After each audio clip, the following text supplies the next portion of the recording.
whether you all have plans for more plans on your campaign, the slogan, and whether you all will be campaigning in the same areas that you all did previously.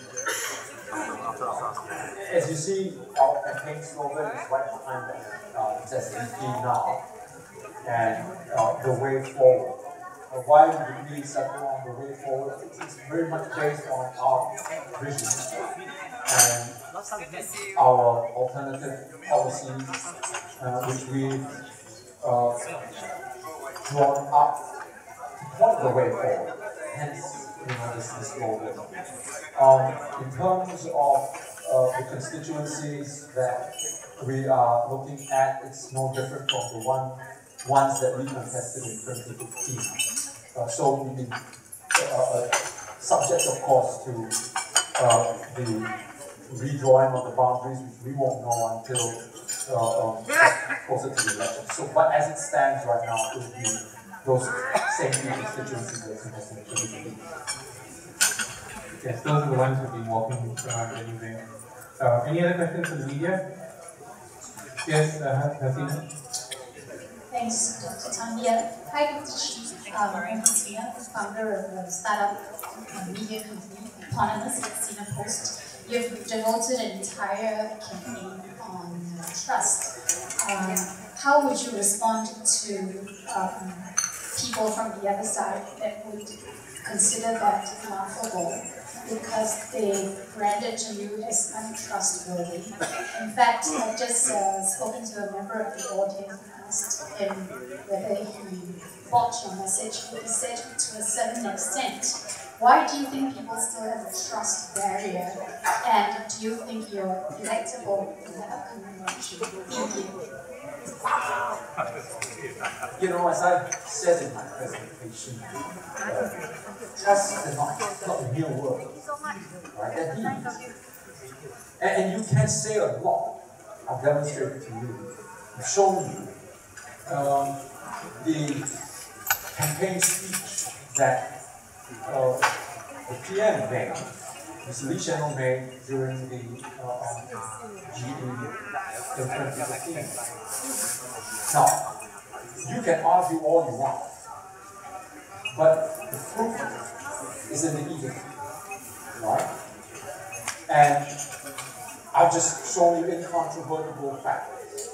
That when he says that, we're taking care of the cost of living, and then after the elections, we go ahead and increase prices and rates and charges for a slew of items. Now, mind you, this is despite Mr. Tharman Shanmugaratnam saying that, we don't need any more revenue measures because we've got enough to tide us through 2020. This is what I'm talking about, trust. You say one thing and then do another. And there's another aspect to trust. I said this, and that is trust comes with you being consistent, being reliable, being there all the time. If you take what I've said, what I've written, when I first got into politics and joined SDP, that was more than 25 years ago. You look at some of the things we said in our manifesto then, and in my own publications, they had to change, for example.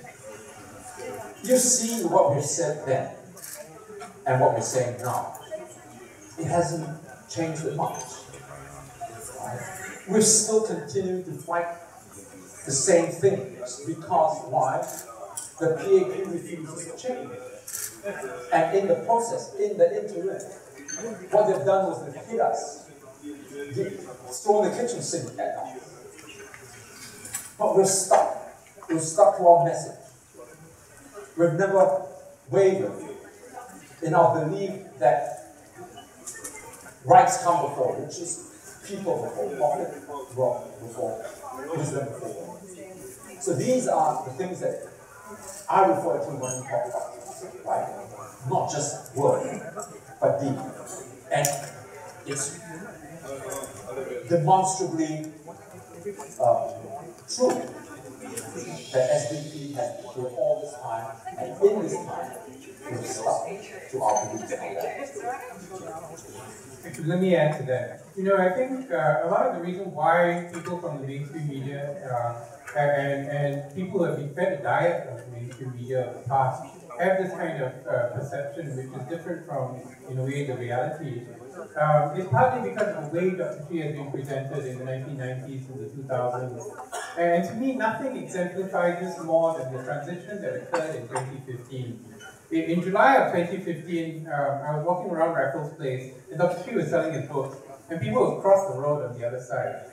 In September of 2015, there was a line of people waiting 1 hour around Boat Quay, waiting for him to sign his book. What changed? And I think what changed was the fact that people got a chance to see for themselves, without the filters of the media and the way it's presented in TV and the news, and of course social media. Although social media is a two-edged sword, as we see, you get crazy people saying all kinds of crazy things. But when people see for themselves, what the SDP is really all about, then all of a sudden, they get a different perspective. In fact, my wife and I had lunch with Dr. Chi early on when I first joined the SDP. And the thing she said to me after the lunch really stuck in my head. She said, he's a normal person. I said, of course he's a normal person. She said, he's not the monster that he's made out to be. So I think that's what you can say to the people who think it's laughable. They need to just sit down, have a cup of coffee,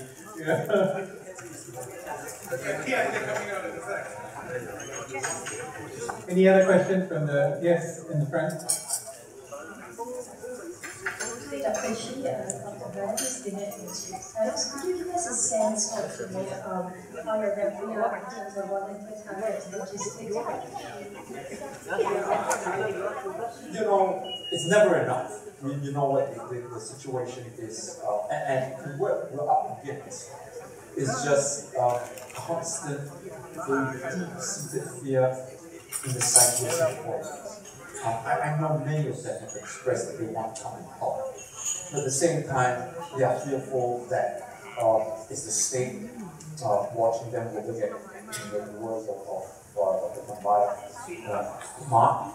This is also but we're constantly finding with the advent, since the advent of the social media, a significant increase in the number of Singaporeans willing to step up and volunteer with us. So, apart from polling agents, which I must say that we've happily been able to fill in terms of all the agents and then counting agents as well.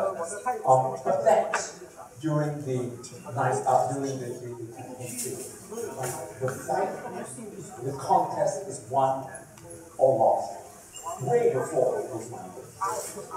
And so for us, it's making sure that we start early. We get people like you here coming to this event early enough.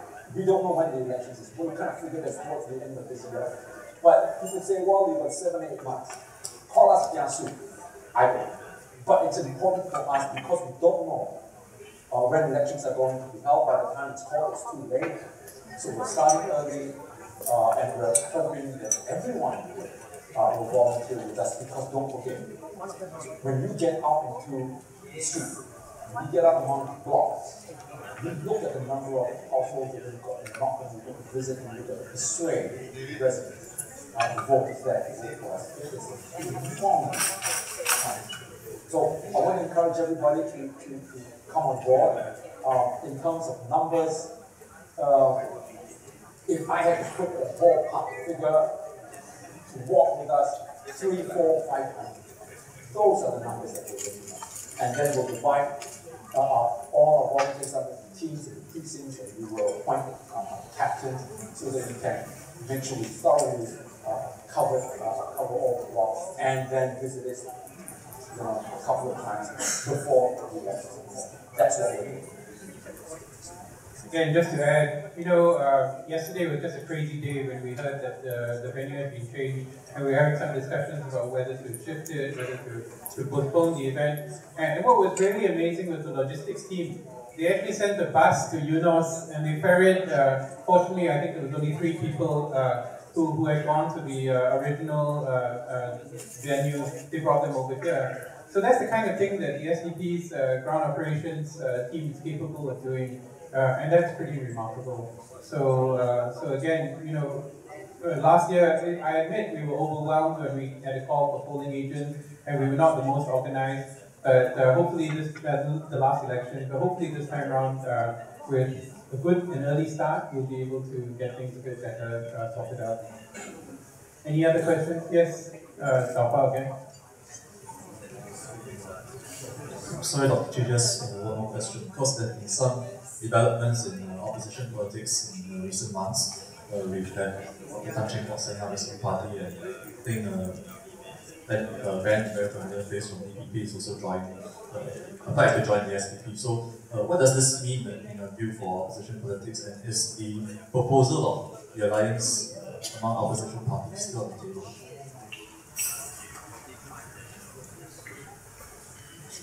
I am very happy to say that my perception has been that in recent months, there's been just a growing concern among the opposition parties that we cannot keep doing what we've done in elections past.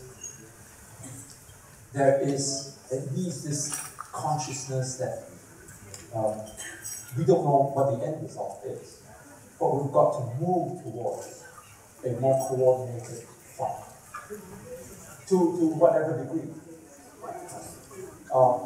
Everyone knows that it's going to take a lot of work. But at the very least, I sense that there is this sense of urgency amongst the various opposition parties. And what happened last year, when everybody met in our office, including Dr. Tan Cheng Bock, was very encouraging. And we continue to maintain that we've invited with the concurrence of all those present to ask Dr. Tan Cheng Bock to spearhead this effort. As far as we're concerned, we want to kind of grease the wheels, right? Facilitate the process, and then let's see where that leads us. But I agree. I think our party feels very strongly, and that's been the call of the Singaporean public for us to make sure at least work towards a more coordinated front. We cannot promise, we cannot guarantee that we will get there in the months to come. But the important thing is that we need to get the initiative going and get the effort. If you look at any other jurisdiction, and there have been so many all across the world, most recently in Malaysia, whatever the opposition did, it didn't just happen just before, 6 months before the elections. It happened, it took decades, right, to work things through. So I remain very hopeful. I mean, high as the mountain is, I really think that there is, things are working out, but we've got to work at it. We've got to continue to push and to come up with initiatives. So that's something that we are working to do. Faris? Hi, Maris from Today. I have a few questions. The first is with our opposition unity. How important is it for the Workers' Party to be part of this coordinated electoral coalition? And second question is, how different is your campaign strategy or your campaign strategy this time round versus 2015? And last question is, what is the significance of the change in your slogan from the way forward for this year, as well as your voice in Parliament back in 2014?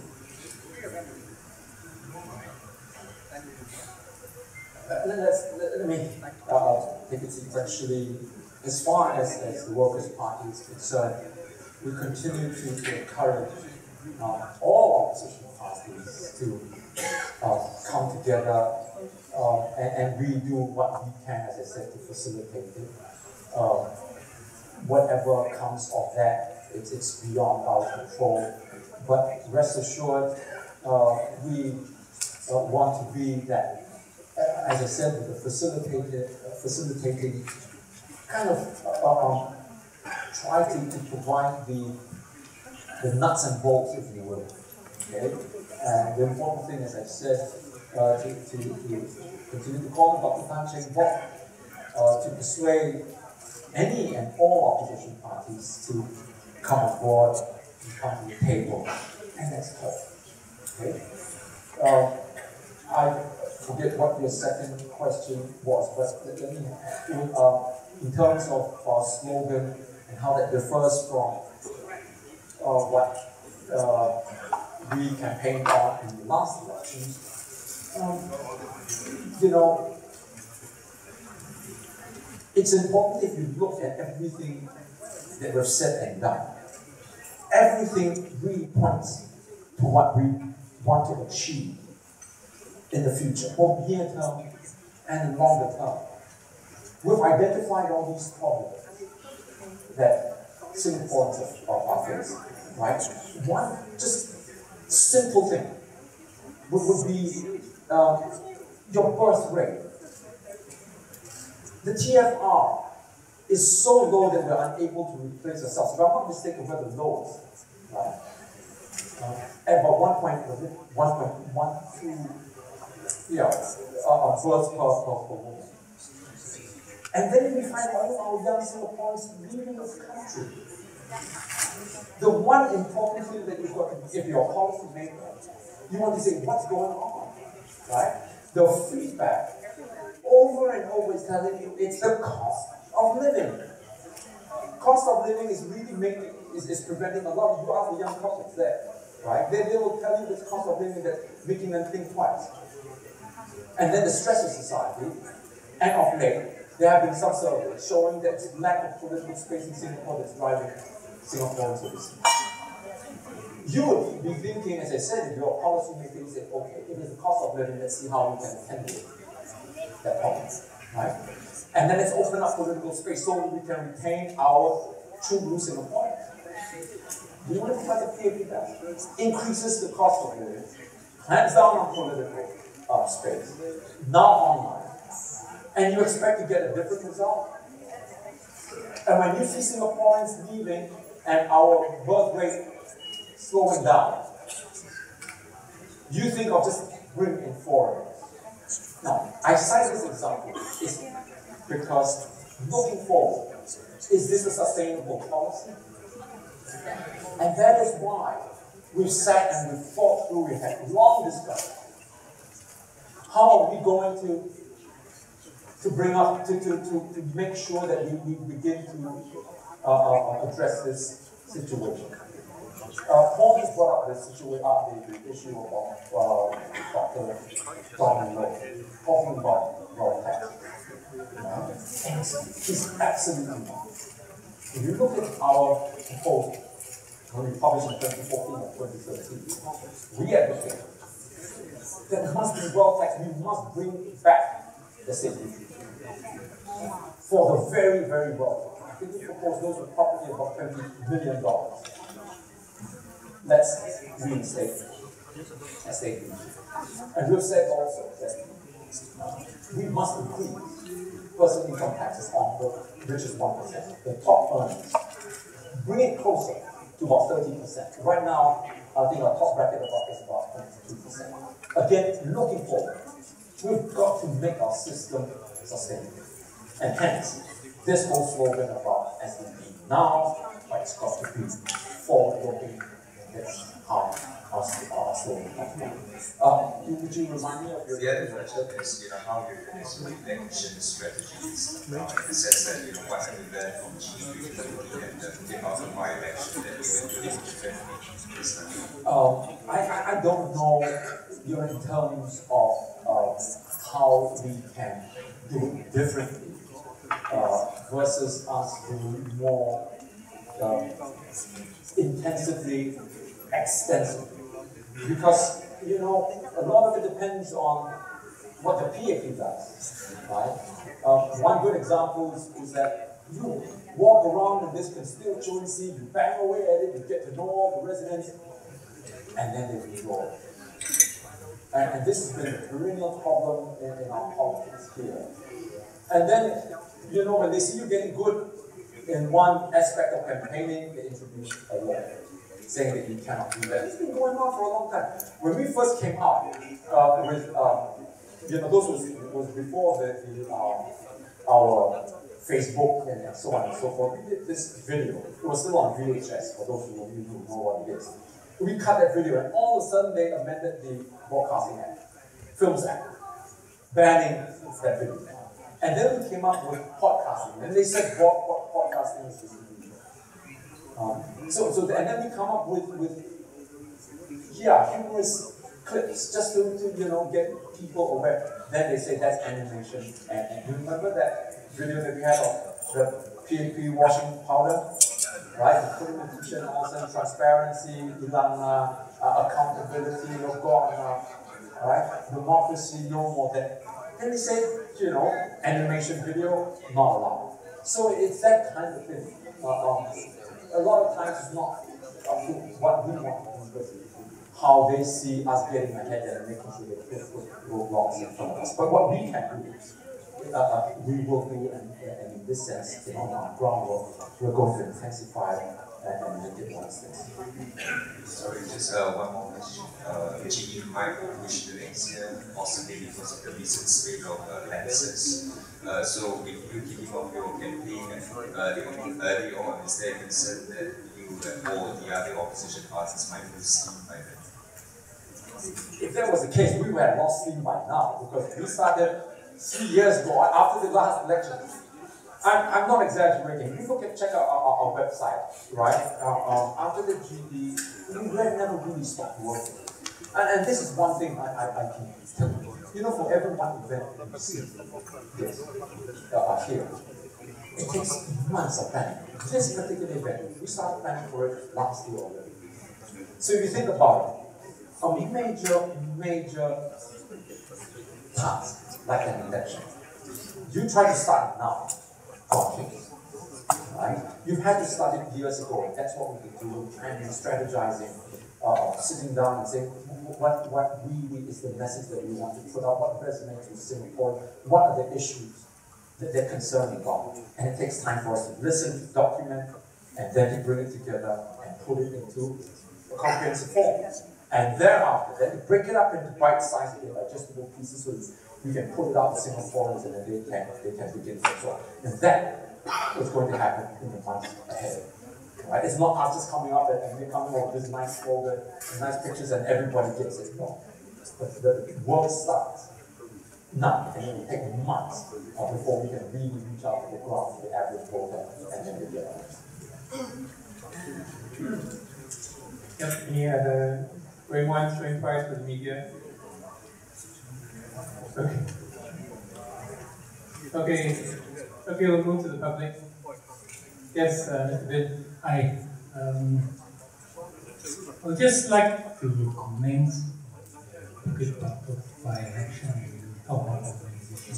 I think you did a superb job in trying to convince the Republic residents, but ultimately you achieved less than 40%. And so it's not the organization, the way you went about it. It was much better than the PhD Sun Bukit Batok president I could see. Okay? The following up on today's reporters' questions. What was it what kind of lesson did you learn from the Bukit Batok by-election and your previous elections that you're going to adopt a very different way going forward? Because anything short of 50% vote, it's a waste of effort. It costs a lot of money to do that. Right? So what I'm trying to say is that basically the SDP so far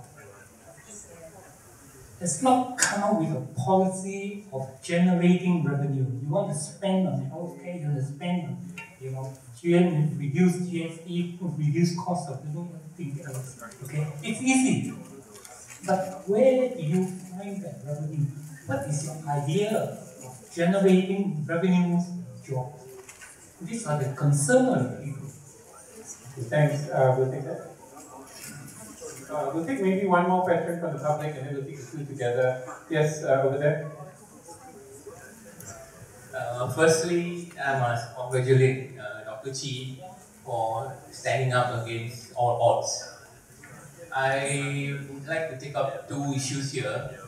One issue was on the question of trust. I think it's a very distasteful question. You see, the question of the trust is not in Dr. Chi's hands. If you want to talk about trust, how much power does Dr. Chi has in Straits Times or any other thing? Now, we take M. Ravi, he was sent to the Mental Health Institute.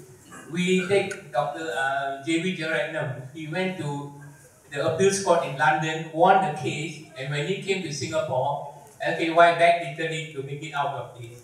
So Dr. Chi has paid his price, and I don't think there's not anything distrustful about him.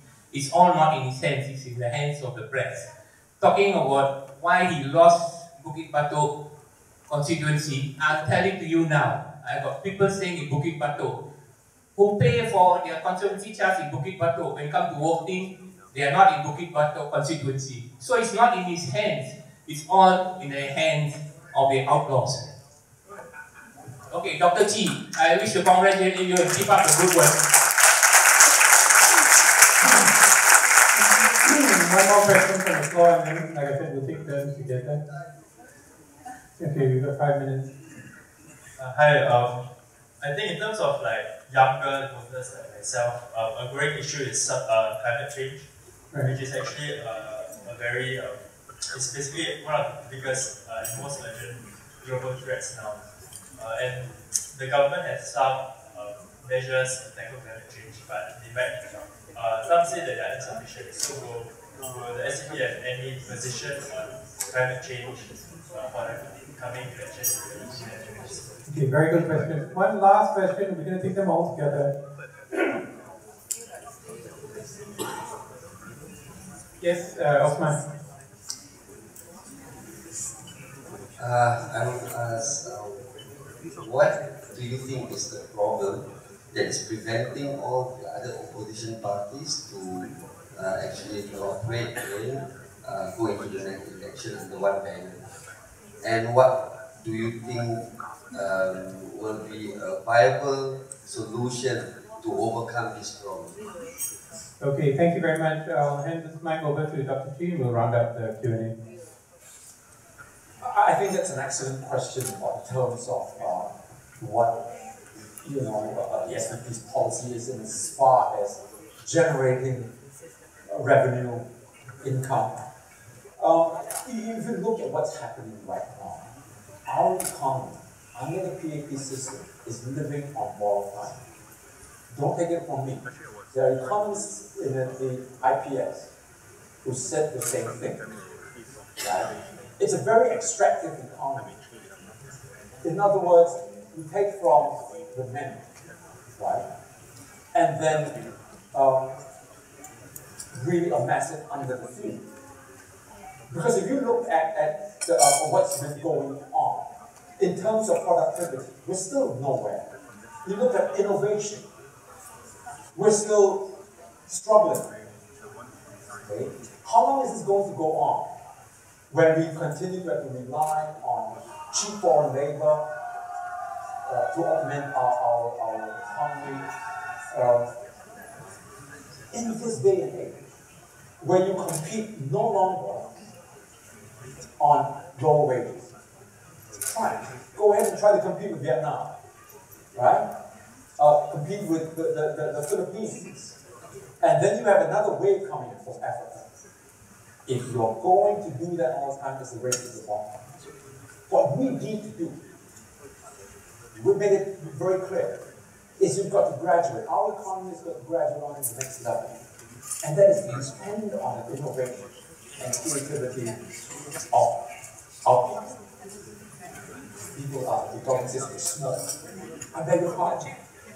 You've got your Luxembourgs, you've got your New Zealands, you've got your Switzerlands, you've got your Scandinavian countries, very similar in population to Singapore, but yet they're very innovative. They're things that the world wants to buy. You look at South Korea, Right? Being able to compete at the top level. Where are we? That's the danger. Okay? And that is where we need to work towards. And the one thing that's going to get us up there is to have more freedom, more democracy. People then question that. Now I challenge you. Think about where the Steve Jobs, the Mark Zuckerberg, your K-pops. You think you find K-pops in North Korea? You think you find your J.K. Rowling's from in where? In one of those autocratic countries? No. It's where you have freedom that stimulates, that allows the people to have the freedom of expression, and then you're going to get the buzz and the drive and the wherewithal to really begin to become an innovative and creative society. That's where we need to proceed. Now, when you do that, then your economy begins to start growing, and then when you do that, then you'll be able to bring the revenue and generate income for the people as well as for the state. Okay? That the question of climate change. If you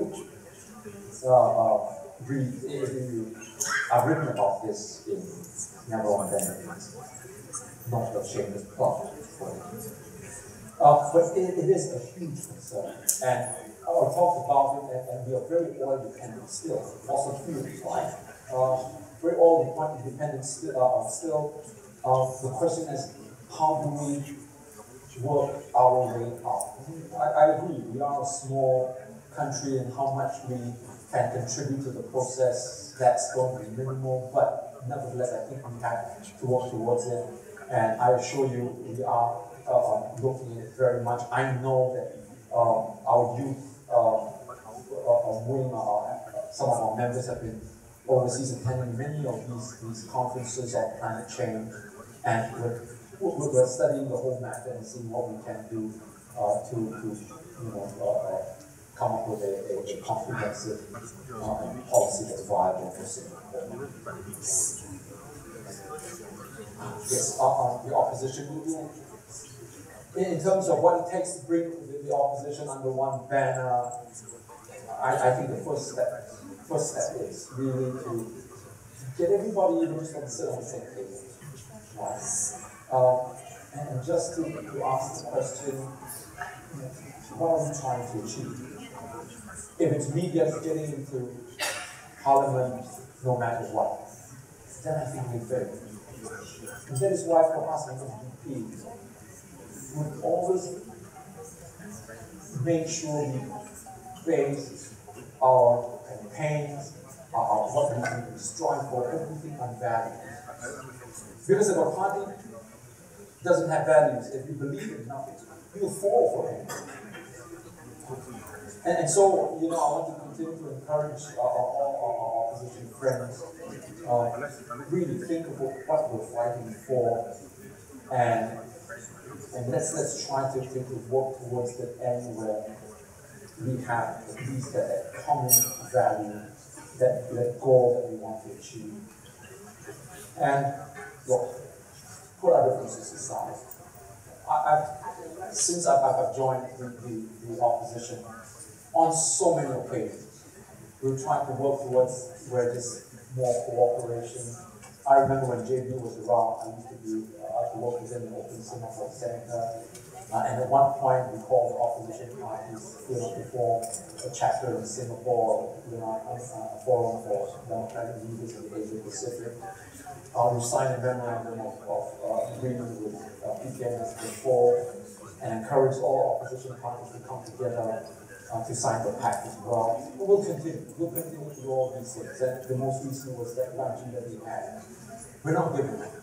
We're not giving up.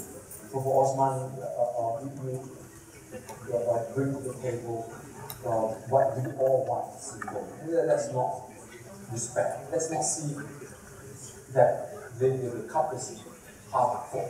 Let's see half empty. Let's see that it's half full, and let's continue to work with it. Right? Thank you so much.